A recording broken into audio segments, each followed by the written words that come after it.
Welcome to face నేను బ్రహ్మనాయుడు.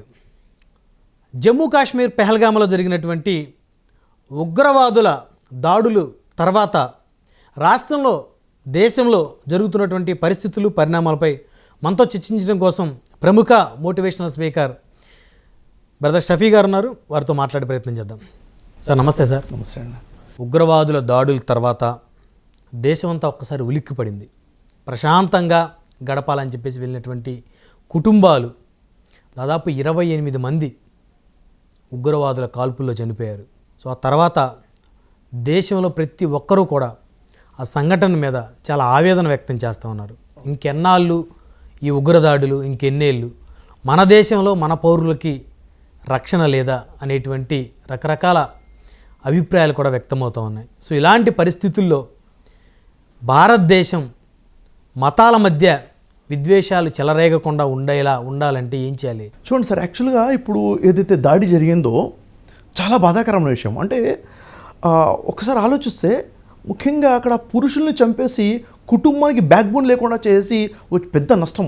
అంటే ఈ ఉగ్రదాడి ఒక పిరికి పందల్లాగా అక్కడ విహారయాత్రల కోసం వెళ్ళిన వాళ్ళ మీద AK-47 తీసుకొని దాడి చేయటం అంటే వాళ్ళ మూర్ఖత్వము, వాళ్ళ రాక్షసత్వం మనకు అర్థమవుతుంది. అక్కడ చాలా ఘోరమైన విషయం అండి. నిజంగా భారతదేశమే కాదు, ప్రపంచం మొత్తం ఉలికిపడింది. ప్రపంచం మొత్తంలో మానవత్వం ఉన్న ప్రతి ఒక్కడు కూడా ఈరోజు చాలా బాధలో ఉన్నాడు. చాలా బాధాకరమైన విషయం. మరి ఇలాంటి తరుణంలో భారతీయులందరి మధ్య ఒక ఐక్యత చాలా అవసరం. ఇక్కడ గమనించినట్లయితే బ్రహ్మనాయుడు గారు ఏ ఉద్దేశంతో వాడు అటాక్ చేశాడు? ఆ దుర్మార్గుడు పాకిస్తాన్ నుంచి ఎవడైతే అటాక్ చేశారో వాళ్ళకంటూ ఒక ఇంటెన్షన్ ఉంది, ఉద్దేశం ఉంది. ఆ ఉద్దేశాన్ని మనం అర్థం చేసుకోవాల్సిన అవసరం ఉంది. ఏంటిది అది? ముఖ్యంగా అక్కడ చెప్పాలంటే అటాక్ ప్రజల మీద చేయడమే కాకుండా, అక్కడ పర్యాటకుల మీద చేయడమే కాకుండా రిలీజియస్ ఫీలింగ్ వచ్చే విధంగా చేశారు. ఎంత బాధాకరమైన విషయం చెప్పండి. అంటే భారతదేశంలో హిందూ ముస్లింలు కలిసి ప్రశాంతంగా బతుకుతున్నారు, వీళ్ళ బతకనివ్వద్దు, వీళ్ళ మధ్య చిచ్చు పెట్టాలి, వాడి ఉద్దేశం. ఇలాంటి తరుణంలో మనం ఎంత కలిసికట్టుగా ఉంటామో అంటే వాడిని తిరిగి దెబ్బ కొట్టినట్టే మనం. వాడి ఉద్దేశం ఏంటంటే వాడు అనాలిసిస్ చేసే 1, 2, 3, 4 ఇంటెన్షన్స్ ఉన్నాయి. మొదటి ఇంటెన్షన్ ఏంటంటే బ్రహ్మనాయుడు గారు అక్కడ ఎప్పుడైతే మన ప్రధాని 370 ఆర్టికల్ మీద రద్దు చేసేసారో ఆ తర్వాత ప్రశాంతమైన వాతావరణం ఏర్పడింది. ప్రకటించారు ప్రశాంతమైన వాతావరణం వచ్చేసిందని చెప్పేసి. బోర్డర్స్ అన్ని కూడా స్ట్రిక్ట్గా ఉన్నాయని చెప్పి, బోర్డర్స్ అన్ని 100% సేఫ్ అని చెప్పేసి ప్రకటించారు. అమిత్ షా గారు ప్రకటించారు, మోదీ గారు ప్రకటించున్నారు. ఇలాంటి తరుణం చూడండి, గత 2 సంవత్సరాలకి ఇప్పటికి చూస్తే టూరిస్టులు దాదాపుగా అప్పుడు 1 కోటి మంది ఉన్న వాళ్ళు ఇప్పుడు 2.5 కోట్ల వరకు అయిపోయి ఉన్నారు. ఆదాయం కూడా బాగా పెరిగింది కదా సార్. ఆదాయం పెరిగింది, ప్రజలకి నమ్మకం వచ్చిందండి. ఇప్పుడు నేనున్నాను, నా భార్య పిల్లలతో పాటు కాశ్మీర్ వెళ్తాను. ఎందుకు వెళ్తాను? సేఫెస్ట్ ప్లేస్ కాబట్టి వెళ్తాను. అవును, సేఫెస్ట్ ప్లేస్ అన్న ఆలోచనతో నేను అక్కడికి వెళ్తాను. ఆ విధంగా 1 కోటి మంది ఉన్నట్టు టూరిస్టులు 2.5 కోట్లు అయిపోయారు. అంటే ఇక్కడ కాశ్మీర్ సుస్థిరంగా ఉంది, ప్రశాంతంగా ఉంది, సెటిల్ అయిపోయింది అన్న వార్త జీర్ణించుకోలేని ఈ ఉగ్రవాదులు అటాక్ చేశారు. అంటే ఇక్కడ పీస్ఫుల్గా ఉంది అన్న వార్తను వాళ్ళు తట్టుకోలేపారు. ఇక్కడ ఒక అంశం షఫీ గారు, ఎవరైతే ఉగ్రవాదులు కాల్పులు జరుపుతున్నటువంటి తరుణంలో కొంతమందిని బట్టలు విప్పించి, ఇంకా చెప్పాలంటే పచ్చిగా వారు సుంతి చేసుకున్నారా లేదా అనే దాన్ని చెక్ చేసి కాల్చి చంపిన ఘటన ఎలా చూడాలి? మత విద్వేషాలు ఇక్కడ రేకెత్తింప చేయాలి. ప్రశాంతంగా అభివృద్ధి చెందుతున్న భారతదేశం, పాకిస్తాన్ చూడండి దరిద్రంలో ఉంది ఈరోజు. దాని జీడిపి చూడండి అడక్కదిన పరిస్థితిలో ఉంది. పక్కన అభివృద్ధి చెందుతున్న భారతదేశాన్ని చూడలేక చిచ్చు పెట్టాలన్నా అని చెప్పేసి చేసినటువంటి కార్యక్రమం. అంటే వాళ్ళు చేసినట్టు ఈ సంఘటన వల్ల ఇక్కడ ఉన్నటువంటి హిందూ ముస్లిం వివాదాలు, అంటే హిందూ ముస్లిం ఫీలింగ్ పుట్టించాలి, ఇక్కడ కలిసికట్టుగా ఉన్న యునైట్గా ఉన్న వాళ్ళు చిచ్చు పెట్టాలన్న ఆలోచనతో చేసినటువంటి కార్యక్రమం ఇది. అంటే ఈ దేశంలో అల్లర్లు రేకెత్తించేలా చేయాలి 100%. ఈ తరుణం చూడండి సార్, ఇప్పుడు ఈ అటాక్ సమయంలో ప్రభుత్వం చూడాల్సిన కోణం ఏంటి, ప్రభుత్వం తీసుకోవాల్సిన స్టెప్స్ ఏంటి, ప్రజలు చూడాల్సిన కోణం ఏంటి, ప్రజలు తీసుకోవాల్సిన స్టెప్స్ ఏంటి మనకు తెలుసుకోవాలి చాలా క్లారిటీగా. ఉదాహరణకి ప్రభుత్వం ఉంది, ప్రభుత్వం ఉన్నప్పుడు అక్కడ చూడండి దాదాపుగా ఇండియా బోర్డర్ దాటేసి దాదాపు 150-200 కిలోమీటర్ల లోపలికి టెర్రరిస్టులు వచ్చేసారు. అవును, ఒక్కసారి ఆలోచించండి ఏం జరుగుతుంది ఇక్కడ. అంటే సెక్యూరిటీలో ఎక్కడ ఏ లోపమైనా ఉందా, లేక అక్కడ ఉన్నటువంటి వారు ఇంకెవరైనా సహకరిస్తున్నారా, ఈ కోణంలో దర్యాప్తు. ఎందుకంటే మన దేశానికి కోసం బాధ్యత మన అవసరం. దర్యాప్తు చేయడంలో తప్పలేదు. కశ్మీర్ అన్నది మనదండి. భారతదేశం మీద దాడి జరిగిందంటే కశ్మీర్ సహిత భారతదేశం మీద కదా దాడి జరిగింది. కశ్మీర్ సహిత భారతదేశం దాడి జరిగింది కాబట్టి మన ఏరియాలో కూడా ఎలా వచ్చాడు, దీని మీద చాలా స్ట్రిక్ట్గా ఆలోచించాల్సిన అవసరం ఉంది. వచ్చిన వ్యక్తి ఆర్మీ దుస్తులతో ఎలా వచ్చాడు అంటే వెనక కాన్స్పిరెన్సీ ఏముంది, ఎవరెవరు దీన్ని సహకరించారు, ఆ లోకల్లో ఉన్న వాళ్ళు కంప్లీట్గా దర్యాప్తు చేయాలి, పూర్తిగా తెరపచాలి భారతదేశం. ఎందుకంటే నరేంద్ర మోడీ గారు తీసుకున్న స్టెప్స్ ఉన్నాయి. ఇప్పుడు పాకిస్తాన్కి ఎప్పుడో బుద్ధి చెప్పాల్సింది, ఇంతవరకు కూడా ఆగాల్సిన పరిస్థితి కాదు. ఎందుకంటే మాటికి ఈ విధంగా ఉగ్రవాద చర్యలు చేయడం అనేది చిన్న విషయం అండి. ప్రశాంతంగా బతుకుతున్నాము, అన్నదమ్ములా కలుస్తున్నాము, మన మధ్య చిచ్చుపట్టే ప్రయత్నం వాడు చేయడం అవునా? ఇంకోటి, కశ్మీర్ని ఒక రాష్ట్రంగా, ప్రత్యేక రాష్ట్రంగా ప్రకటించబోతున్నారు. ఇది తట్టుకోలేని పరిస్థితి. ఎందుకంటే మా కశ్మీర్ అని చెప్పేసి వాళ్ళు ఆలోచనలో ఉన్నప్పుడు కశ్మీర్ని ప్రత్యేక రాష్ట్రంగా ప్రకటించాలని మనం ఇప్పుడు నరేంద్ర మోడీ గారు ప్రకటించున్నారు. ఇది తట్టుకోలేని వాళ్ళు, ఇది లేదు, ప్రశాంతంగా లేదు, ఇక్కడ అల్లర్లు ఉన్నాయి అని చెప్పేసి ప్రపంచానికి మెసేజ్ ఇవ్వాలనుకుంటున్నారు.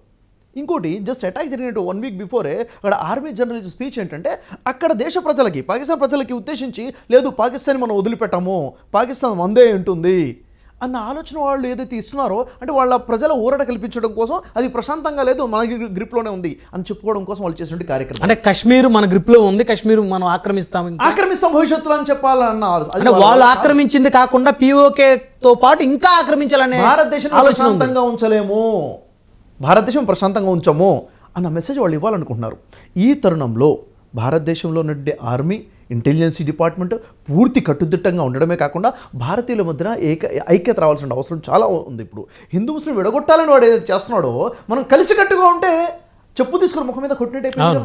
కాబట్టి ఇలాంటిగా మన వ్యవహారం ఈరోజు ఉండాలి. ఈరోజు మన మధ్యనే చిచ్చు పెట్టేటువంటి ప్రయత్నాలు కొంతమంది చేస్తుంటే వారు అర్థం చేసుకోవాలి అసలు ఉగ్రవాదుల యొక్క పన్నాగం ఏంటి. అవునా? దేశాన్ని అస్థిరం చేయాలి, దేశంలో మత కల్లోలాలు రెచ్చగొట్టాలి, దాని ద్వారా వాళ్ళే కొట్టుకొని చావాలి. బయట వాళ్ళు అవసరం లేదు కదా, వీళ్ళు ఎప్పుడు కొట్టుకొని చేస్తారు, ఇంకో బయట శత్రువు అవసరం లేదు. కాబట్టి వాడు స్ట్రాటజికల్గా ఆలోచన ప్రకారంగా చేస్తున్నాడు. దీన్ని మనం గుర్తించాల్సిన అవసరం ఉంది. ఇక్కడ ఇంకొక అంశం షఫీ గారు, ప్రధానంగా కనుక చూస్తే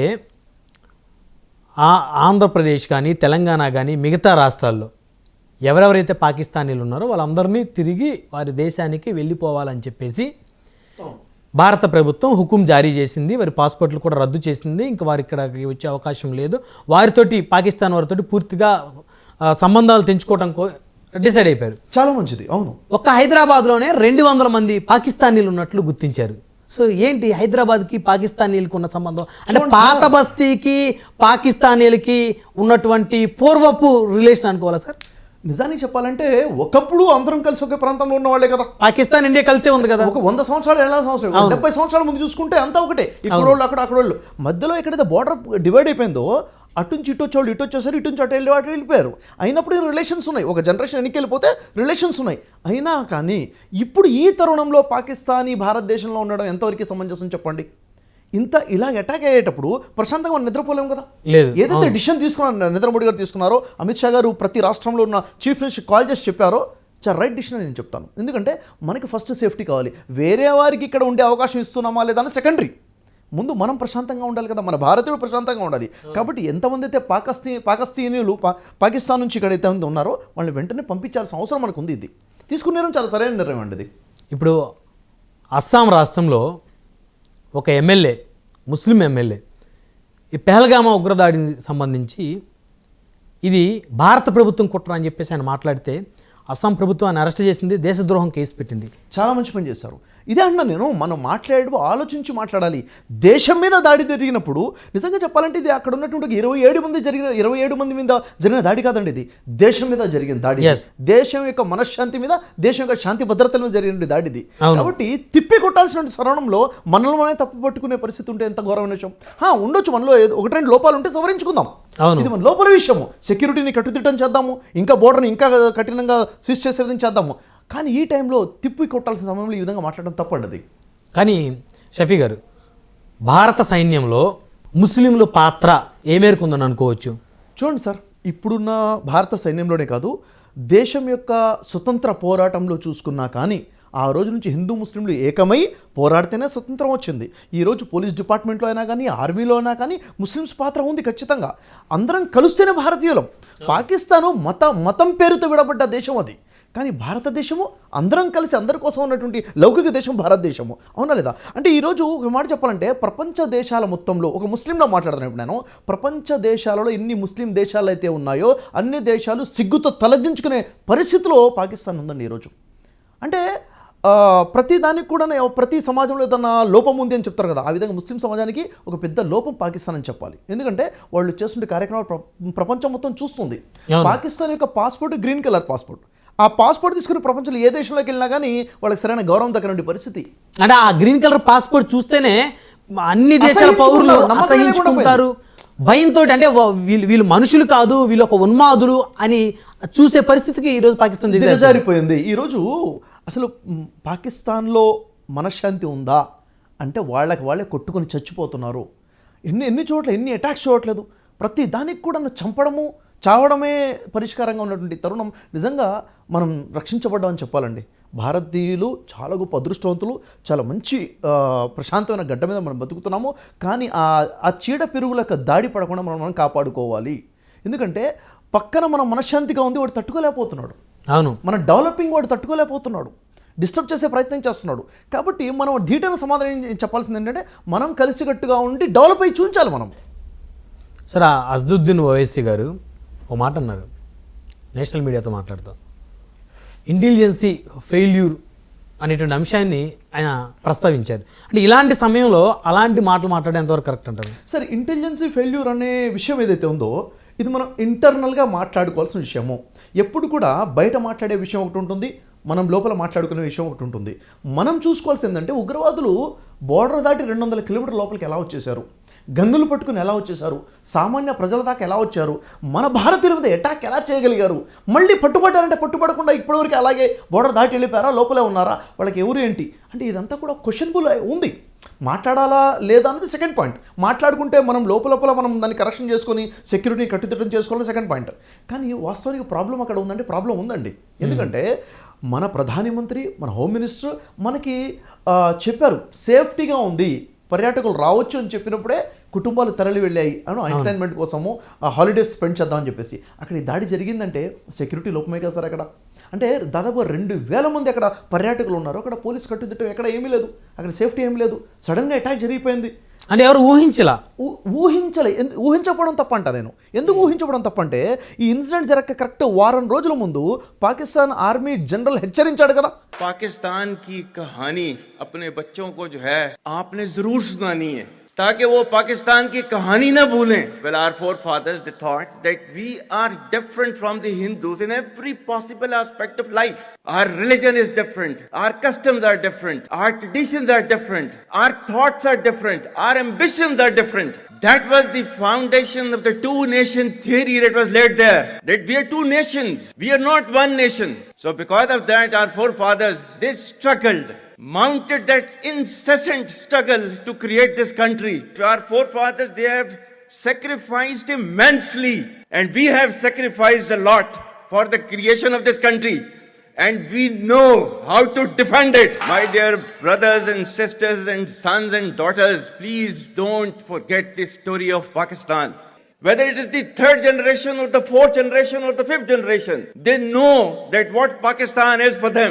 కశ్మీర్ గురించి ప్రస్తావించుకుంటూ మేము దీన్ని వదిలిపెట్టాము అని చెప్పేసి హెచ్చరించున్నాడు. కరెక్ట్గా ఈ ఇన్సిడెంట్ ఒక 2 రోజుల ముందు పాకిస్తాన్ ఆక్యుపైడ్ కాశ్మీర్లో కూడా జరిగిన ర్యాలీలో కూడా హెచ్చరించున్నారు. వాళ్ళు మేము వదిలిపెట్టిన రక్తపాతం సృష్టిస్తాము అన్నారు. ఇంతకన్నా పెద్ద వార్నింగ్ ఏం కావాలి?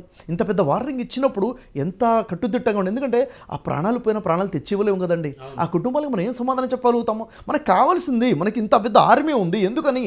మా రక్షణ కోసమే కదా, భారతీయుల దేశ రక్షణ కోసమే కదా. ఆ రక్షణలో ఇంకా బాగుంటే బాగుండు అన్నది నాకు అనిపిస్తున్న విషయం. అది సరే, ఇప్పటి వరకు దేశంలో జరిగినటువంటి అనేక ఉగ్రదాడులు చూస్తే అబౌవ్ 90% చనిపోయిన వాళ్ళు హిందువులే కాదంటారా?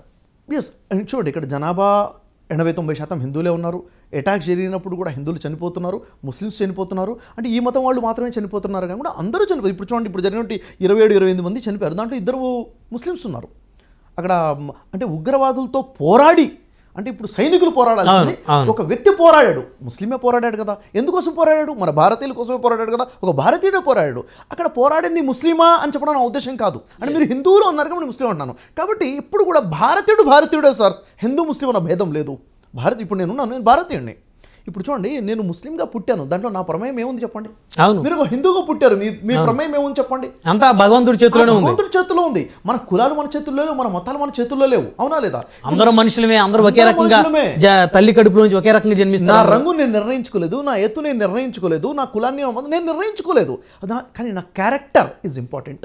నాలో మానవత్వం, అది నేను నిర్ణయించుకుంటాను. ఎంత మానవత్వంతో ఉన్నామన్నది ఇంపార్టెంట్. సరే, ఇప్పుడు ఈ పరిస్థితులన్నీ ఒకసారి అబ్జర్వ్ చేస్తే దేశంలో హిందువులకి ముస్లింలకి మధ్య ఈ పెహల్గామా దాడి తర్వాత కాస్త అగాధం ఏర్పడింది అన్న మాట వాస్తవం కదా. దీన్ని ఎలా కంట్రోల్ చేయాలి? ఈ తరుణంలో హిందూ ముస్లిం మధ్య ఒక అగాధం వచ్చింది అంటే ఉగ్రవాదులు సాఫల్యం పొందారు అని అర్థం. వాడి ఉద్దేశం బాంబు వేయటము, నలుగురిని చంపడం కాదు. ఇక్కడ హిందూ ముస్లింల మధ్య చిచ్చు పెట్టి దూరం చేయటమే వాడి ఉద్దేశం. ఇప్పుడు మనం వాడిని గెలిపిద్దామా, వాడిని ఓడగొడదామా అన్నదే పాయింట్ ఇక్కడ. వాడిని ఓడించాలి. వాడిని ఓడించాలంటే మనం కలిసి ఉండాలి. ఈ షఫీ అయినా బ్రహ్మానాయుడు అయినా కానీ సొంత అన్నదమ్ములకు లాగా మనం కలిసి ఉండాలి. అప్పుడు వాడిని టెర్రరిస్ట్ని ఓడగొట్టినాడు. ఒకవేళ బ్రహ్మానాయుడు గారికి షఫీ గారికి మధ్య చిచ్చు వచ్చేసింది, ఎడబాటు వచ్చేసిందంటే వాడు గెలిచినట్టే కదా. వాడి ఉద్దేశం అది కదా. అందుకే వాడు పేరడుగు మరి హిందూ అని చంపే ప్రయత్నం చేశాడు. కాబట్టి హిందూ ముస్లింలు రెచ్చగొట్టాలి అన్నదే వాడి ఉద్దేశం. ఎందుకంటే వాడిది పాకిస్తాన్ అండి, వాడిది పాకిస్తాన్, మతం పేరుతో విడబడ్డ దేశం, మంది లౌకిక దేశం, అందరం కలిసికట్టుగా ఉన్నాం మనం, అవునా లేదా? ఇప్పుడు ప్రపంచ దేశాలకే రోల్ మోడల్ భారతదేశం. ఈరోజు విశ్వ గురువుగా పిలువబడుతున్న దేశం భారతదేశం. విశ్వానికి, ప్రపంచం మొత్తానికి ద మాస్టర్ కంట్రీ ఏదంటే భారతదేశం. దాంతో మనకేంటి పోలిక అసలు, అవునా లేదా? కాబట్టి ఇక్కడ మనం కలిసికట్టుగా ఉండడమే జయం అంటాను నేను. షఫీ గారు, పాకిస్తాన్ మీద యుద్ధానికి భారతదేశంలో ఇంటికొక పౌరుడు రావాలని ప్రధానమంత్రి పిలుపునిస్తే షఫీ గారు సిద్ధంగా ఉన్నారా? మొదటి పౌరుడుగా నేను నిలబడతాను సార్. మొదటి పౌరుడుగా దేశ రక్షణ కోసం ఆర్టికల్, భారతదేశం నా మాతృభూమి, భారతీయులందరూ నా సహోదరులు, దేశ రక్షణ కోసం నా ప్రతి రక్త బొట్టు కూడా చిందించడానికి సిద్ధంగా ఉన్నాం. మన తాత ముత్తాతలు చిందించారు సార్. స్వతంత్రంతో మన దేశాన్ని ఎలా కాపాడుకుని చెప్పండి? మన దేశం స్వతంత్రం ఎలా వచ్చింది? అనేక మంది ప్రాణాలు కోల్పోతున్నారు. స్వతంత్ర భారతదేశం వచ్చింది. ఈరోజు స్వతంత్రం కోసం పోరాడాలంటే, న్యాయం కోసం పోరాడాలంటే మొదటి అడుగు నాదే ఉంటుంది, బ్రదర్ షఫీగా ఉంటుంది. సో ఇక నుంచి జరిగేటువంటి పరిస్థితుల అంశాల మీద కనుక మనం చూస్తే, సో ఎలా ఉండాలి హిందూ ముస్లింలు ఈ ఉగ్రదాడి తర్వాత వీరి మధ్య, ఈ రెండు మతాల మధ్య ఎలాంటి డిస్టర్బెన్స్ లేకుండా ఉండాలంటే ఎలాంటి చర్యలు తీసుకోవాలి షఫీ గారు? మొదటి విషయం ఏంటంటే సార్, ఇక్కడ ప్రధానమైన పాత్ర ఏముందంటే, అసలు ఈ డిఫరెన్సెస్ ఎందుకు వస్తున్నాయంటే మన ధార్మిక గ్రంథాలకు మనం దూరం అయిపోయామండి. ధార్మిక గ్రంథాలు మనం గట్టిగా పట్టుకుంటే మనంతా కలిసికట్టుగా ఉంటాం. ఎందుకంటే మన వైదిక ధర్మం మనకేం చెప్తుంది, సనాతన ధర్మం ఏం చెప్తుందంటే సర్వే జనం సుఖినో భవంతు అని చెప్తుంది. సర్వజనులు సుఖంగా ఉండాలి అని చెప్తున్న ఇంత గొప్ప సనాతన ధర్మం మనది. సర్వజనుల్లో హిందువులే లేరు, అందరూ ఉన్నారన్న విషయం ఒక హిందూ గుర్తిస్తాడు. అలాగే నిన్ను వలని పొరుగువారిని ప్రేమించుము అని బైబిల్ బోధించేటప్పుడు ఆ క్రైస్తవుడు గుర్తిస్తాడు, నా పొరుగువాడు క్రైస్తవుడే కాదు, ఎవరైనాగా నేను ప్రేమించాల్సిందే అని చెప్పేసి. అదే ఖురాన్ చెప్తున్న, ఇస్లాం ఇచ్చిన సందేశం ఏంటంటే నీ పొరుగువాడిని నువ్వు ఎలా ఇష్టపడతావో అలా ఇష్టపడు, నీకోసం నువ్వు ఏదైతే ఇష్టపడతావు అలా నువ్వు వాడిని కూడా, అతని కోసం కూడా ఇష్టపడని చెప్తున్న ఇస్లాం. పొరుగువారంటే ముస్లిం అవ్వాల్సిన అవసరం లేదు, మన గ్రంథాన్ని మనం చేత పట్టుకోవాలి. ఎందుకంటే సనాతన ధర్మం మనకు నేర్పింది ఏంటంటే మానవులందరూ కూడా వసుదైవ కుటుంబం అని చెప్పింది. వసుదైవ కుటుంబం అంటే అందరూ ఒకే రక్తము పంచుకుని పుట్టాం కదా, మనందరం అమ్మా నాన్న ఒకళ్ళే, ఒకే తల్లిదండ్రుల నుంచి పుట్టాం. బైబిల్ అదే చెప్తుంది, ఖురాన్ అదే చెప్తుంది. ఎప్పుడైతే ఈ గ్రంథాలు చెప్తున్నాయో బ్రహ్మనాయుడు గారిలో ఉన్నటువంటి రక్తమే నాలో కూడా ఉన్న రక్తం అదే. ఉదాహరణకు ఒక మాట చెప్తానండి, నిజం చెప్తాను. ఏంటది అంటే, ఇప్పుడు మీ నాన్నగారు ఉన్నారు, మీ నాన్నగారికి నాన్న ఉన్నారు, ఆ నాన్నకు నాన్నకు నాన్నకు నాన్నకు నాన్నకు నాన్న మొదటి నాన్న ఉన్నాడే, ఆయనే కదా నా నాన్న కూడాను. అంటే మీ నాన్నగారే నాకు కూడా నాన్న. ఇదే కదా సనాతన ధర్మం బోధించింది, ఇదే కదా ఖురాన్ బోధిస్తుంది, బైబిల్. ఈ గ్రంథాన్ని కరెక్ట్గా అర్థం చేసుకుంటే సరిపోతుందండి. ఇది ఎవరు చెప్పాలంటే మన ధార్మిక గురువులు ఉన్నారు, మత గురువులు చెప్పాలి. గురువులు చెప్పాలి. మనిషిని మనిషిగా ప్రేమించు, మానవ సేవయే మాధవ సేవ అన్నప్పుడు మానవుడిలో మతం లేదండి. నేను మానవుడికి సేవ చేయాలనుకున్నప్పుడు మరి ఆ మానవుడు హిందువా ముస్లిమా చూస్తున్నా అంటే అసలు నాలో మానవత్వం లేదని, నేను దేవుడిని అర్థం చేసుకోలేదని అర్థం. ఒక మానవుని హింసిస్తున్నా అంటే దేవుణ్ణి హింసిస్తున్నానని, ఒక మానవుని మోసం చేస్తున్నానంటే దేవుని మోసం చేస్తున్నానని కదా. కాబట్టి దేవుని మనం చూడలేం, ఒక మనిషిలోనే ఆ దైవత్వాన్ని చూసుకుంటాము. మానవ సేవయే మాధవ సేవ అంటే ఇది. కాబట్టి ఎప్పుడైతే ధార్మిక గ్రంథాలను మనం తెలుసుకుంటామో, ఈ ధర్మం ఏంటో మనకు అర్థమవుతుందో, ధర్మో రక్షతి రక్షిత, మనం ఎప్పుడైతే ధర్మాన్ని రక్షిస్తామో అప్పుడు ఆ ధర్మమే మనల్ని రక్షిస్తుంది. ధర్మం ఏంటి? మానవులందరూ వసుదైవ కుటుంబం అనే ధర్మం, మానవులందరూ రక్త సంబంధం ఉన్నవాళ్ళు అన్నది ధర్మం. ఇది భారతీయులు మాత్రం అర్థం చేసుకోగలుగుతారు ఇంత చక్కగా, ఎందుకంటే వేదాలు బోధిస్తున్నాయి. ఇక్కడ చూడండి, నేను అనేక దేశాలు తిరిగి వచ్చాను బ్రహ్మనాయుడు గారు. నేను భారతీయుడిగా గర్వంగా చెప్పుకుంటాను. ఎందుకంటే భారతదేశంలో పుట్టానని, భారతదేశంలో తిరిగాను కాదు, అనేక దేశాలు చూసి వచ్చాను. కాబట్టి ఇలాంటి దేశం నేను చూడలేదు సార్. ఇన్ని రంగులు, ఇన్ని సంస్కృతులు, ఇన్ని మతాలు, ఇన్ని కులాలు, ఇన్ని విభేదాలు, ఇన్ని భాషలు, ఇన్ని ఉండి కూడా ఐక్యంగా ఉంటామే. ఇది ప్రపంచంలో ఎక్కడ? భారతదేశం భిన్నత్వంలో ఏకత్వం. భిన్నత్వంలో ఏకత్వం సార్. ఇది కదా పాకిస్తాన్ వాడు చూసి ఓరవలేని తనవాడిది. కాబట్టి మనం అర్థం చేసుకోవాలి, వాడి యొక్క పాకిస్తాన్లో ఉన్న ఉగ్రవాదుల యొక్క ఆలోచనలు ఏవైతే ఉన్నాయో వాటిని తిప్పి కొట్టాలి. ఎప్పుడో పాకిస్తాన్ బుద్ధి చెప్పాల్సిందే. ఇప్పటికే చాలా ఆలస్యం చేసామని చెప్తాను నేను. ఎప్పుడో వాడికి బుద్ధి చెప్పాల్సిందే. ఎందుకంటే అసలు భారతదేశం పవర్ ఏంటి, భారతదేశం గొప్పతనం ఏంటి, ఈరోజు మనం ఇంత మంచి మనసుతో ఉన్నామని కాబట్టే కదా వాడి ఆటలు సాగుతున్నాయి. అదే ఒక్కసారి మన పవర్ ఏంటో చూపిస్తే నోరు మూసుకొని కూర్చోవడం ఎంత. అసలు పాకిస్తాన్తో మనకేంటి సార్ పోటీ? షఫీ గారు, మీరు కొన్ని అంశాలు చాలా క్లియర్గా మాట్లాడుకుందాం. మన భారతదేశంలో హైదరాబాదులో పాకిస్తాన్ గెలిస్తే సంబరాలు చేసుకునే వ్యక్తులు లేరా గతంలో? పిచ్చోళ్ళు ఉండొచ్చు. దీన్ని ఏమంటారంటే మత ఉన్మాదం అంటారు. నా దేశం అనకుండా నా మతం అని చూస్తున్నాడంటే వాడికి దేశం కన్నా మతం మీద పిచ్చుందని చెప్పేసి వాడితో ఎప్పటికైనా డేంజరే ఉంటుంది, వాడు ఏ మతంలో ఉన్నవాడైనా కానీ. ఎలా సార్ వాళ్ళని కంట్రోల్ చేసేది ఎలా, వాళ్ళు మార్చేది ఎలా? చూడండి, ఏ మనిషినైనా మార్చాలి అంటే సార్, మార్చే అతిపెద్ద పవర్ ఏదైనా ఉందంటే ఆధ్యాత్మికత. ఇప్పుడు ఒక హిందూకి ఏదైనా చెప్పాలంటే భగవద్గీత ఎలా చెప్తుంది అంటే వెంటనే వింటాడు. అలాగే ఓ ముస్లిం చెప్పాలంటే అరే ఖురాన్లో ఎలా చెప్తుంది, ఖురాన్ ఏం చెప్తుంది, నువ్వు పుట్టిన గడ్డని ప్రేమించమని ఇస్లాం చెప్తుంది. నువ్వు ఏ గడ్డ మీద అయితే ఉన్నావో అక్కడ నుండి రాజ్యాంగాన్ని నిన్ను గౌరవించని చెప్తుందంటే వాడు గౌరవిస్తాడు. చెప్పాలి, క్లియర్గా అర్థమయ్యేటట్టు చెప్పాలి. పాకిస్తాన్ వాడు మనల్ని కాదని వెళ్ళిపోయిన వాడు పాకిస్తాన్. వాడు కలిసి సంబరాలు చేసుకుంటే కనీసం సిగ్గుండాలి కదా. నా దేశం, నా దేశం అన్న ఫీలింగ్ లేకపోతే, ఆ దేశభక్తి మనలో లేకపోతే, దేశం అనే ఫీలింగ్ మనలో లేకపోతే నిజంగా పెంచిన వాళ్ళ లోపం అని చెప్పాలి. ఈరోజు సార్ స్కూల్కి వెళ్ళినప్పుడు మీరు స్కూల్కి వెళ్ళారు, ప్రతిజ్ఞ చేశారు కదా. నేను స్కూల్లో ప్రతిజ్ఞ చేశాను. ఎందుకు? భారతదేశం నా మాతృభూమి సార్, భారతీయులందరూ నా సహోదరులు, నేను నా దేశాన్ని ప్రేమిస్తున్నాను. అదే కదా కావాల్సింది, సహోదరుడుగా ప్రేమిస్తున్నావు. నిజంగా ఒక భారతీయుడిని నువ్వు నా భారతీయుడుగా సోదరుడుగా ప్రేమించట్లేదంటే నీలో దేశభక్తి లేదని. నేను నా కులపోడినే ప్రేమిస్తాను, కులపోడినే ఇష్టపడతాను, తప్పు. నా మతపోడినే ఇష్టపడతాను అంటే దేశాన్ని అర్థం చేసుకోలేదని అర్థం. మంచిని ప్రేమించాలి, మానవుడిని ప్రేమించాలి. దేశం అంటే మట్టి కాదు, దేశం అంటే మనుషులే కదా. కాబట్టి మనిషి సార్ ఎప్పుడు కూడా మనిషిని మనిషిగా చూడాలి. ఎలా? నీకు ఏదైనా జబ్బు వచ్చింది, నేను ఆపరేషన్ చేయించుకోవాలి, మంచి డాక్టర్నే చూస్తావు తప్ప నీ కులపు డాక్టర్ని చూడవు, మతపు డాక్టర్ని చూడవు. అక్కడ ఉన్న కామన్ సెన్స్ వ్యవహారాల విషయంలో ఎందుకు తేడా వస్తుంది? బయటికి హోటల్కి వెళ్ళి భోజనం చేయాలన్నప్పుడు మంచి హోటల్ ఉందో చూస్తావు, ఎక్కడ రుచిగా ఉంటుందో అక్కడే చూస్తున్నావు కదా. కానీ ఇక్కడ కొన్ని అంశాలు అంటే కొంతమందికి నచ్చినా నచ్చకపోయినా మనం డిస్కస్ చేస్తాం, ఓపెన్గా మనం మాట్లాడాల్సినటువంటి సమయం ఇది.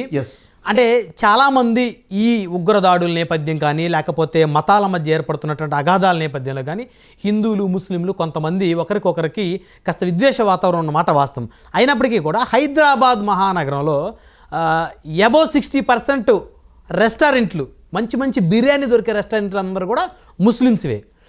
మరి ఆ రెస్టారెంట్లో ముస్లిమ్సే తింటున్నారా? లేదు కదా, హిందువులు తింటున్నారు. మెజారిటీ హిందువులు ఆ రెస్టారెంట్లోనే బిర్యానీ తింటున్నారు, ఆర్డర్ పెట్టుకుంటున్నారు, జొమాటో, రకరకాల స్విగ్గీ అని, ఫుడ్ పాండా అని. మరి అక్కడ లేనిది ఇక్కడ ఎందుకు వస్తుంది అని. ఎందుకు వస్తుందంటే సార్, ఇక్కడ పాకిస్తాన్ ఉగ్రవాదం చేస్తున్నట్టు పాకిస్తాన్ వాడి ఉద్దేశంతో దురుద్దేశంతో వాడు చేసే పనులు ఉన్నాయి. దీన్ని ఎన్కాష్ చేసుకునే స్వార్థపూరిత రాజకీయ నాయకులు కొంతమంది ఉన్నారు. అంటే ఏ విధంగా అయితే మన తెలుగు రాష్ట్రంలో కులతత్వ రాజకీయాలు జరుగుతున్నాయో దేశవ్యాప్తంగా మతతత్వ రాజకీయాలు కూడా చేసేవాళ్ళు లేకపోలేదు కదా, ఉన్నారు కదా. అంటే వీళ్ళు ఎట్లయితే విభజిస్తామో ఓటు బ్యాంక్ నాకు వస్తుంది, నా మతానికి సంబంధించిన ఓట్లు నాకు వచ్చేస్తాయని ఈ మతపోళ్ళు ఆలోచించే వాళ్ళు కొంతమంది ఉన్నారు, ఆ మతంలో ఆలోచించే వాళ్ళు కొంతమంది ఉన్నారు. అంటే పార్టీల పేర్లు ఇప్పుడు ప్రస్తావన చేసుకోకపోయినా కానీ అంటే అవకాశం వచ్చింది విడగొట్టేయి. ఎందుకంటే బ్రిటిష్ వాడు భారతదేశాన్ని పాలించలేనటువంటి స్థితిలో వాడు చేసిన పని హిందూ ముస్లింల మధ్య చిచ్చుపట్టి డివైడ్ అండ్ రూల్ చేశాడు. ఎప్పుడైతే వాడు డివైడ్ చేయలేపాడో హిందూ ముస్లింలని, రూల్ చేయగలిగేవాడు కాదు వాడు. అవును, బ్రిటిష్ వాడు రూల్ చేశాడంటే విడగొట్టాడు, సక్సెస్ అయ్యాడు. ఈ రోజు కూడా స్వార్థపూరితంగా రాజకీయ నాయకులు అదే చేస్తున్నారు. ఎవడైతే భారతీయుల్ని విడగొట్టే ప్రయత్నం చేస్తున్నాడో వాడు భరతమాత ముద్దు బిడ్డ కాదు, వాడు బ్రిటిష్ మత అక్రమ సంతానంగా నేను చూస్తాను వాడిని. ఇద్దరిని విడగొడుతున్నాడంటే ఎందుకంటే విడగొట్టే పాలసీ బ్రిటిష్ వాడిది. అవును, కలపాలి, భిన్నత్వంలో ఏకత్వం ఉండాలి. ఇది భారతదేశం మనకు నేర్పింది, ఇది భారత మాత మనకు నేర్పినటువంటి బుద్ధి అనమాట. ఈ విధంగానే మనం ఉండాలి. ఎందుకంటే నీ రాజకీయ లాభాల కోసం నువ్వు ఏదైనా చేస్తున్నావు అనుకో, నీ జీవితం ఎంత 20, 30, 40, 50 సంవత్సరాలు చచ్చిపోతావు. ఆ తర్వాత సమాధానం చెప్పుకోవాల్సింది లేదా? ఆ పైవాడు లేడా? పైవాడికి సమాధానం చెప్పుకోవాలి కదా. ప్రతి మానవుడు కూడా ఇక్కడ ఉండిపోవడం రాలేదు, చచ్చిపోతాం కదా, పైకి వెళ్ళిపోతాం. సర్వేశ్వరుడు పైన చూస్తున్నాడు, భగవంతుడు చూస్తున్నాడు. మరి కర్మఫలం ఉంది కదా, నేను చేసిన ప్రతి కర్మ తిరిగి నా జీవితంలోకి వస్తుంది కదా, అది ఎందుకు మర్చిపోతున్నాం? కాబట్టి ఈరోజు ఈ భూమి మీద మహాపాపం ఏదైనా ఉంది అంటే ఒక మానవుడి ప్రాణాలు అన్యాయంగా తీసేయడము పెద్ద పాపము. ఒక మానవుడిని నువ్వు చంపేస్తున్నావు దురాక్రమంగా అంటే దాన్ని ఎన్కాష్ చేసుకునే వాళ్ళు ఉన్నారండి చాలామంది. తప్పది. కాబట్టి మానవుడి ప్రాణాలు, ఒక్క మానవుడి ప్రాణాలు తీస్తే సమస్త మానవుని చంపినంత పాపం అని చెప్పేసి ఖురాన్ చెప్తుంది. ఒక్క మానవుడి ప్రాణాలు కాపాడితే మానవులందరి ప్రాణాలు కాపాడేంత పుణ్యం అని కూడా ఖురాన్ చెప్తుంది. అలాంటి ఖురాన్ని మేము నమ్ముతున్నాం అని చెప్పేసి మానవుల్ని టప్పా బిడ్డల్ని లేపుతున్నాడంటే వాడు ముస్లిం ఎలా అవుతాడండి? వాడు పాకిస్తాన్లో ఎవరైతే ఇట్లా చేస్తున్నారో వాళ్ళు ముస్లింలు ఎలా అవుతారు? అంటే వాడు చేస్తున్న కార్యక్రమము భారతదేశాన్ని విచ్ఛిన్నం చేయడం కోసం చేస్తున్నాడు. ఇది మాటిమాటికి నేను ఇదే చెప్తున్నాను. కాబట్టి మనం అప్రమత్తంగా ఉండాలి, కలిసికట్టుగా ఉండాలి. మనం ఎంత కలిసికట్టుగా ఉంటే వాడు అంత కడుపులో మంట ఉంటుంది. ఓడించాలంటే భారతీయులందరూ ఏకం అవ్వాలి. సరే, ఇప్పుడు ఈ పరిస్థితుల్లో అంటే 28 మందిని చంపినటువంటి నేపథ్యంలో దాదాపు 95% హిందువులే కాబట్టి చనిపోయిన వారు. సో ఇప్పుడు ముస్లింకి ఏమన్నా కాస్త ఇన్సెక్యూరిటీ ఫీలింగ్ ఏమన్నా ఉందా ఈ దేశంలో? అంటే మీరు అబ్జర్వ్ చేస్తున్నారు, మీ స్నేహితులు, మీ బంధువులు, మీ ఫ్రెండ్స్. పాకిస్తాన్లో ఉన్న హిందువులకి ఇన్సెక్యూరిటీ ఫీలింగ్ ఉంటుందేమో కానీ భారతదేశంలో ఉన్న ముస్లింలకు ఇన్సెక్యూరిటీ ఫీలింగ్ లేదు సార్, ఉండబోదు. అంటే మమ్మల్ని అనుకుంటున్నారేమో. ఏమీ లేదు, ఉండదు. నా భారతీయుడు నా గురించి ఏమనుకుంటాడో నాకు బాగా తెలుసు. కలిసి పుట్టాం, కలిసి పెరిగాం, కలిసి చదువుకున్నాం, కలిసి ఉద్యోగాలు చేస్తున్నాం, కలిసి ఒక వీధిలో ఉన్నాం, కలిసి ఆడుకుంటున్నాం. మన మధ్యన తేడా రాదు. మన మధ్య తేడా వచ్చిందంటే వాడు గెలిచినట్టే, పాకిస్తాన్ ఉగ్రవాది గెలిచినట్టే. ఖచ్చితంగా భారతీయుల మధ్య తేడా రాదు, రాకూడదు. ఇది నేను ఇస్తున్నట్టు స్ట్రాంగ్ వాయిస్ అండి. ఎందుకంటే చూడండి, అక్కడ పెహల్గాంలో ఎప్పుడైతే ఉగ్రవాదులు అటాక్ చేశారో 27 మంది మీద అటాక్ జరిగింది, అనేక మంది గాయపడ్డారు. గాయపడ్డ తర్వాత 2000 మంది ఉన్నారు అక్కడ. ఈ 2000 మందిని అంత పెద్ద కొండ మీద నుంచి కిందికి, రోడ్డు కూడా లేదు, కిందికి దించింది ఎవరండి? వాళ్ళందరినీ సేఫ్గా సెక్యూరిటీ కిందికి రావచ్చింది పాకిస్తాన్లో ఉన్నటువంటి అక్కడ మన భారతీయ ముస్లింలే కదా. ఎవరైతే గాయపడ్డారో వాళ్ళ భుజాల మీద వేసుకొని అంత పైనుంచి కిందికి దించారే, వాళ్ళకి షెల్టర్ ఇచ్చారే, వాళ్ళకి భోజనాలు పెట్టారే, రాత్రి వసతి ఇచ్చారే, వాళ్ళకి ధైర్యం చెప్పారే ఎవరు? ఇక్కడున్న భారతీయులకి, ఇక్కడున్న భారతీయ ముస్లిం, కాశ్మీర్ ముస్లింలే కదా. ఎందుకు బ్లడ్ సార్, ఇండియన్ బ్లడ్ లోనే హెల్పింగ్ నేచర్, మన దేశం ఇండియన్ బ్లడ్ లోనే వి ఫీలింగ్ ఉంది. కాబట్టి ఎప్పుడు కూడా భారతదేశంలో ఉన్న ఎవడి కూడా అభద్రతా భావం లేదు. ఎవడో ఒకడు ఉంటాడేమో, ప్రతి దగ్గర ఎవడో ఒకడు ఉంటాడు, ఉండొచ్చు, ఒకళ్ళిద్దరు ఉండొచ్చు. ప్రతి పంట చేనులో 1-2 కలుపు మొక్కలు ఉంటాయి. ఆ కలుపు మొక్కలు ఉన్నంత మాత్రాన మన పంట మొత్తం ఖరాబ్ అయిపోయిందని కాదు కదా. కాబట్టి ప్రజలకి ఆలోచన ఉంది, ప్రజలు అప్రమత్తంగా ఉన్నారు, ప్రజలకు తెలుసు, ప్రజలందరం కూడా కలిసికట్టుగా ఉన్నామని చెప్పేసి భారతదేశాన్ని ఎవడూ విచ్ఛిన్నం చేయలేడు. ఇదండి నేను ఇచ్చే మెసేజ్. షఫీ గారు, ఇప్పటి వరకు పట్టుబడిన ఉగ్రవాదులను చూస్తే అటు గతంలో జరిగినటువంటి ముంబై పేలుళ్ళ విషయం కానీ, హైదరాబాద్లో దిల్సుఖ్ నగర్లో జరిగినటువంటి బాంబు పేలుళ్ళ అంశం కానీ, అదేవిధంగా మరి 3 రోజుల క్రిందట జరిగినటువంటి పెహల్గామా సంబంధించినటువంటి ఉగ్రదాడులకు సంబంధించినటువంటి కాల్పుల విషయం కానీ, పట్టుబడ్డ ఉగ్రవాదులందరూ ముస్లింలే కదా. పట్టుబడ్డ ఇప్పుడు జరిగినటువంటి అటాక్స్ ఉన్నాయి కదండి, ఇప్పుడు మీరు చెప్పిన అటాక్స్లో పట్టుబడ్డ వాళ్ళందరూ కూడా ముస్లింలే. అయితే భారతదేశంలో జరిగిన ప్రతి అటాక్లో పట్టుబడ్డ వాళ్ళు ముస్లింలు అంటే కాదు. ఎందుకంటే నాకన్నా ఎక్కువ మీకు ఇన్ఫర్మేషన్ ఉంటుంది. ఉదాహరణకి మక్కా మస్జిద్లో బాంబ్ బ్లాస్ట్ జరిగింది. మక్కా మస్జిద్లో బాంబ్ బ్లాస్ట్ జరగగానే న్యూస్ వచ్చిందంటే వీళ్ళందరూ కూడా ఇలా ఉగ్రవాదులు చేశారని చెప్పేసి. దాంట్లో పట్టుబడ్డ వాళ్ళు ఎవరండి? 5. వాళ్ళ పేరు నాకన్నా బాగా మీకు తెలుసు, వాళ్ళు ముస్లింలు కాదు. సమతా ఎక్స్ప్రెస్ ట్రైన్ 2 భోగుల మీద బాంబ్ బ్లాస్ట్ చేసేశారు. చేసిన తర్వాత దాంట్లో పట్టుబడిన 4 ఉన్నారు, ముస్లింలు కాదు. అజ్మీర్ దర్గాలో బాంబ్ బ్లాస్ట్ జరిగింది, మరి అక్కడ పట్టుబడ్డ వాళ్ళు ముస్లింలు కాదు. ఇదని చూసుకుంటే మాలేగాంలో బాంబ్ బ్లాస్ట్ జరిగింది, అక్కడ కూడా సిమి ఆర్గనైజేషన్, ముస్లిం ఆర్గనైజేషన్ చేసిందని న్యూస్ 2-3 రోజులు వచ్చింది. తర్వాత పోలీస్ ఇన్వెస్టిగేషన్ మీద పట్టుబడ్డ వాళ్ళు 6 ముస్లింలు కాదు. ఇప్పుడు ఇలా చూసుకుంటుంటే ముస్లింలు పట్టుబడ్డప్పుడు మీడియా ఒక రకంగా చూపిస్తుంది, ముస్లింలు కాకుండా హిందువులు పట్టుబడ్డప్పుడు. ఉదాహరణకి నేను మీకు కొన్ని పేర్లు చెప్తాను, మీరు ప్రస్తావించారు కాబట్టి, లేకపోతే ఈ ప్రస్తావన నేను చేయదలుచుకోలేదు.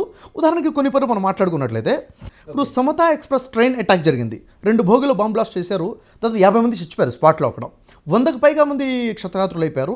ఆ బాంబ్ బ్లాస్ట్ చేసిన తర్వాత నిందితులుగా ఎవరిని అరెస్ట్ చేశారు? టెర్రరిస్టులుగా అరెస్ట్ చేసింది ఎవరిని అంటే స్వామి అసిమానందాన్ని అరెస్ట్ చేశారు, కమల్ చౌహాన్ అరెస్ట్ చేశారు, లోకేష్ శర్మని అరెస్ట్ చేశారు, రాజేందర్ చౌదరిని అరెస్ట్ చేశారు, సందీప్ డాంగేని అరెస్ట్ చేశారు, రామచంద్ర కల్సంగ్రాని అరెస్ట్ చేశారు. అంటే ఈ ట్రైన్ అరెస్ట్ చేసింది ఎవరిని? ఇది న్యూస్లో ఎక్కువగా లేదు. ఇంకొకటి, మక్కా మసీద్లో బాంబ్ బ్లాస్ట్ జరిగింది, అప్పుడు ఎవరిని అరెస్ట్ చేశారు? అరెస్ట్ చేసిన నిందితులు ఎవరు 5 పేర్లు ఉన్నాయి. ఇంకా అజ్మీర్లో బాంబ్ బ్లాస్ట్ జరిగింది. అజ్మీర్లో అరెస్ట్ చేసినప్పుడు దేవేంద్ర గుప్తాను అరెస్ట్ చేశారు, భవేష్ పటేల్ని అరెస్ట్ చేశారు, సునీల్ జోషిని అరెస్ట్ చేశారు, స్వామి అసిమానందాన్ని అరెస్ట్ చేశారు. అంటే ఇక్కడ నేను చెప్పాలనుకున్న విషయం ఏంటంటే ఇక్కడ ప్రతి అటాక్లో కూడా ముస్లింలే చేస్తున్నారు అంత ఒక అపోహ ఉందండి. అంటే జరిగినటువంటి అటాక్స్లో మీరు రీసెర్చ్ చేసుకోండి, గూగుల్ చేసుకోండి, చాట్ జీపీటీని అడిగి చూడండి. సమతా ఎక్స్ప్రెస్ అటాక్స్లో అరెస్ట్ అయినటువంటి వారు ఎవరు, అజ్మీర్ దర్గాలో అరెస్ట్ అయిన వారు ఎవరు, మక్కా మస్జిద్ బాంబ్ బ్లాస్ట్ చేసినటువంటి దాంట్లో అరెస్ట్ అయినటువంటి వారు ఎవరు, మాలేగాం బ్లాస్ట్లో అరెస్ట్ అయిన మాలేగాంలో మోటార్ సైకిల్లో బాంబ్ పెట్టేసి అరెస్ట్ చేయడం జరిగింది, బాంబ్ బ్లాస్ట్ చేశారు. అంటే బాంబ్ బ్లాస్ట్ జరిగిన తర్వాత ఆ మోటార్ సైకిల్ ఎవరి పేరు మీద ఉంది, ఎవరెవరు పట్టుబడ్డారు, ఇవన్నీ కూడా మీడియా హైలైట్ చేయనటువంటి విషయాలండి. అంటే నేనేమంటానంటే ప్రతి మతంలో తప్పు వాళ్ళు ఉన్నారు, అవును, అన్నంత మాత్రం ఆ మతాన్ని తప్పు పట్టకూడదు అంట నేను. అవును, అంటే మనిషి తప్పు చేస్తే ఆ తప్పు ఆ మనిషిది లేదా ఆ కుటుంబాన్ని ఆ మనిషి పెంపకాంది, కానీ ఆ మతానికి అది కరెక్ట్ కాదు. దాన్ని నేను ఏకీభవిస్తాను. థ్యాంక్ యూ అండి, ధన్యవాదాలు షఫీ గారు. థ్యాంక్ యూ మచ్ అండి. మరి ఇది చూశారు కదా, భారతదేశంలో హిందువులు ముస్లింలు అందరూ కలిసి కట్టుగా ఉండాలని, సో హిందువుల్ని ముస్లింల్ని మధ్య ఒక అగాధాన్ని ఏర్పాటు చేసి మత కల్లోలాలు రెచ్చగొట్టేందుకే పాకిస్తాన్ ఉగ్రవాదులు ఎక్కడైతే పెహల్గామా ఉగ్రదాడిలో మతం అడిగి మరీ చంపారని చెప్పేసి తన అభిప్రాయాన్ని వ్యక్తం చేస్తూ ఉన్నారు ప్రముఖ మోటివేషనల్ స్పీకర్ బ్రదర్ రఫీ గారు. రిపీట్, ప్రముఖ మోటివేషనల్ స్పీకర్ బ్రదర్ షఫీ గారు.